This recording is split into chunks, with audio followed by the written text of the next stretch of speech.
Hi hello welcome back to my channel friends. నేనైతే voice over ఇయ్యకనైతే చాలా days అవుతుంది కదా. ఇప్పుడైతే మీకు రోట్లో నూరుకున్న చింతపండు పచ్చడి అయితే చూపిస్తున్నా చూడండి ఫ్రెండ్స్. ఫస్ట్ అయితే జీలకర్ర, వెల్లుల్లి, ఉల్లిపాయ అయితే వేసుకున్నాం ఫ్రెండ్స్. అదైతే పక్కకు పెట్టేసిన తర్వాత నువ్వులు వేసుకొని అయితే ఇలా అయితే మెత్త గ్రైండ్ అయితే చేసుకోవాలి. తర్వాత అయితే మన చింతపండు ఉంది కదా అదైతే వేసుకోవాలి.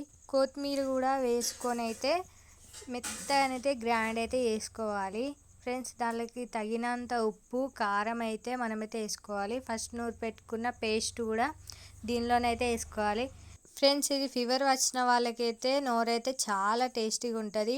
ఇది వేడి వేడి అన్నంలో వేసుకొని తినాలి కానీ చాలా అంటే చాలా టేస్టీగా ఉంటుంది. నేనైతే ఇప్పుడెప్పుడు అవుతుందో ఎప్పుడెప్పుడు తిందామని అయితే చాలా వెయిట్ చేసిన ఫ్రెండ్స్. లాస్ట్కి అయితే చాలా అంటే చాలా టేస్టీగా అయితే కుదిరింది ఫ్రెండ్స్. పోపు అయితే వేసుకున్నాం. నా ఛానల్ని కొంచెం సబ్స్క్రైబ్ చేసుకోండి కదా.